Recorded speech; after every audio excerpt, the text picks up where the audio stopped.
میرے مصطفیٰ کریم کے غلاموں، آپ یقین کرو پاکستان میں 5 لاکھ کے قریب ہے نفسیات کے مریض، عقل کے گھوڑے دوڑا دوڑا کے لوگ پاگل ہو گئے۔ علامہ اقبال جیسے لوگ تڑپتے تھے آخری عمر میں، کہتے تھے خرد کی گتھیاں سلجھا چکا ہوں، یا رب مجھے صاحب جنوں کر دے، اللہ مجھے مجنون کر دے نبی پاک کے عشق میں، میں نہیں مزید فلسفہ منطق ادھر نہیں جانا چاہتا، مجھے دیوانگی دے رسول اللہ کی محبت کی، میں نہیں جانتا۔ یہ جو لوگ دیوانے تھے نا یہ بڑے اچھے تھے، اب تو بحث ہی رہ گئی ہے، عمل ختم ہو گیا ہے، اب بحث رہ گئی۔ جس کو 35 سال ہو گئے نا میلاد مناتے، وہ بھی ہر سال آ کے پوچھ لیتا ہے کہ جائز تو ہے نا منانا۔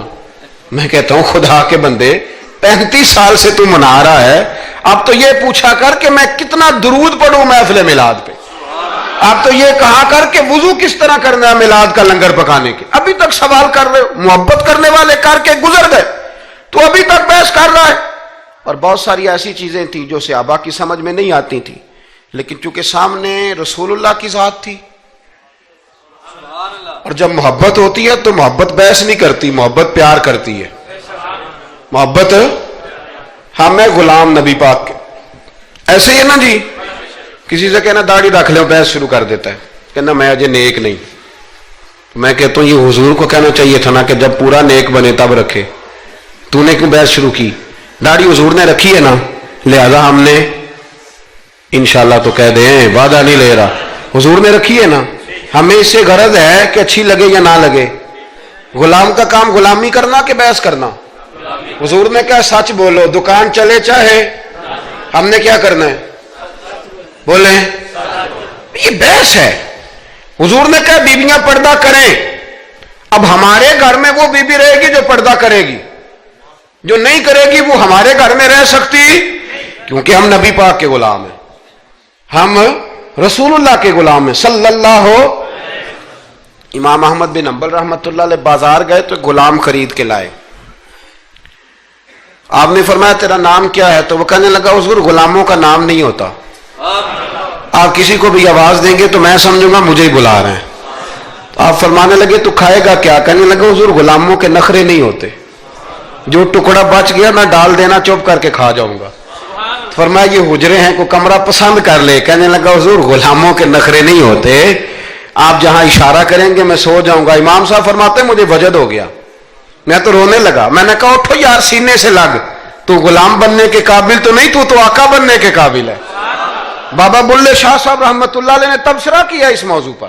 بابا صاحب کہتے ہیں کہ ایک لقمہ ڈالتے ہو کتے کو، کتا ہمارا غلام ہوتا ہے نا، ہم مالک ہوتے ہیں اس کے، ایک لقمہ ڈالتے ہو اور دوسرا لقمہ وہ مانگے نا دوسری روٹی تو جوتے مارتے ہو، خود رات کو پنکھے کے نیچے سوتے ہو، وہ بیچارہ ساری رات پہرا دیتا ہے اور سویرے جا کے کسی درخت کے نیچے رخ کے نیچے سو جاتا ہے۔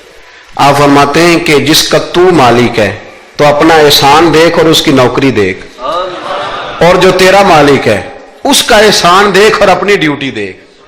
خود تو بہانے کیا کہتے ہیں بابا صاحب کہتے ہیں راتی جاگیں تے شیخ صداویں تے راتی جاگ دے کتے، تیتھوں اتے مالک دا در مول نہ چھڑ دے، پاویں مارو 100 جتے، تیتھوں اتے ایک برکی دا قدر پچھانن، پاویں مالک ہو ون ستے، تیتھوں اتے رکھا سکھا کھا، دنے جار رکھاں وچ ستے، تیتھوں اتے اٹھ بلیا چل یار منا لے نہیں تے بازی لے گئے نہیں کتے، اٹھ بلیا چل یار منا لے نہیں تے بازی لے گئے، وہ تو آگے گزر جائیں گے اس طرح، اور تو اشرف المخلوقات ہے۔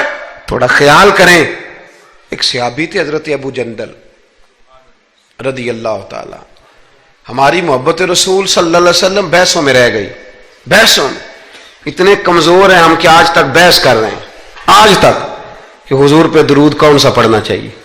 خدا کے بندے جس کو محبت ہوتی ہے نا وہ بحث نہیں کرتا، وہ درود پڑھتا ہے۔ درود و سلام پڑھنے والے کم ہیں، مسئلہ پوچھنے والے زیادہ ہیں، آپ یقین کریں۔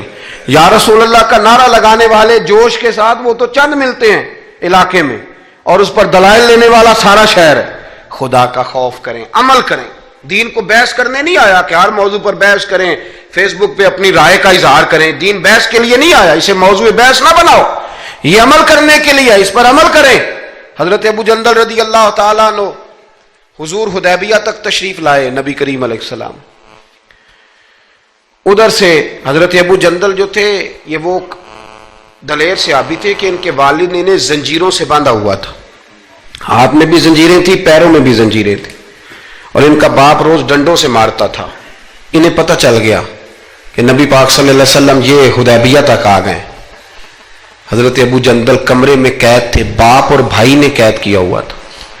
انہوں نے اپنا سر مار مار کے کھڑکی کو تو کھڑکی توڑی. ڈاکٹر احمد عبد الرزاق نے سیرت النبویہ میں لکھا ہے کھڑکی توڑ کے باہر آئے. دیگر کتابوں میں بھی ہے یہ روایت. باہر آئے جب تو حضرت مولا علی شیر خدا فرماتے ہیں ہم نے حدیبیہ کی شرائط لکھ لی تھی. ان شرائط میں ایک شرط یہ تھی کہ مکے سے جو شخص آئے گا حضور ساتھ نہیں لے جائیں گے، اور وہاں بھی جائے گا تو پناہ نہیں دیں گے، اور اگر مدینے کا کو وہاں چلا گیا تو وہ واپس نہیں کریں گے. اس وقت تو یہ شرط بڑی کمزور لگتی تھی، پر سب سے زیادہ فائدہ اسی شرط نے اسلام کو عطا فرمایا. اس لیے کہ جو آدمی مکے سے آتا تھا اسے پتا تھا مدینے تو حضور کے پاس رہ نہیں سکتا، حضور نے وعدہ کر لیا. مکے واپس جا نہیں سکتے تھے، وہ کسی تیسرے شہر میں جا کے بیٹھتا تھا. تو صحابی جب تیسرے شہر میں بیٹھتے تھے تو سارے کا سارا شہر ہی مسلمان ہو جاتا تھا. اس شرط کی برکت سے کئی شہروں تک دین پھیل گیا. حضرت ابو جندل قید تھے، ان کے والد نے بھائی نے قید کیا ہوا تھا. یہ کھڑکی توڑ کر کے آئے.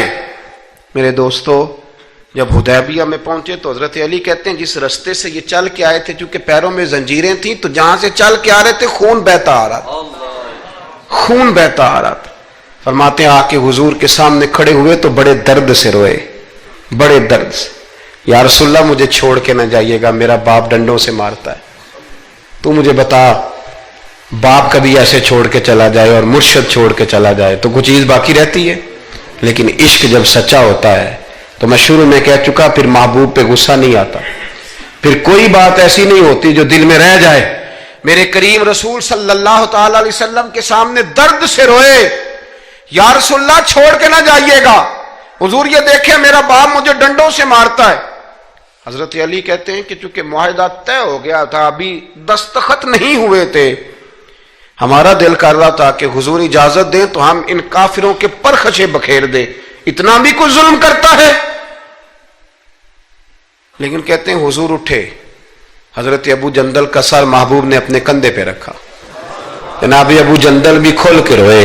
ایک باری میری آنکھیاں چوں انہاں نے اتھرو پونجے سن، ہن تے چسکا پہ گیا رونے دا تے ہر ویلے آہو زاری دا. کہتے ہیں کھل کے روئے حضرت ابو جندل کہ حضور مجھے چھوڑ کے نہ جائیے گا. جب وہ رو رہے تھے تو ابو سفیان اٹھے، کہا آپ نے وعدہ کر لیا لے جا نہیں سکتے. ایک صحابی نے کہا بھی تو دستخط نہیں ہوئے. کہا نہیں پھر ہم توڑتے ہیں معاہدہ. سننا بات، غور کرنا.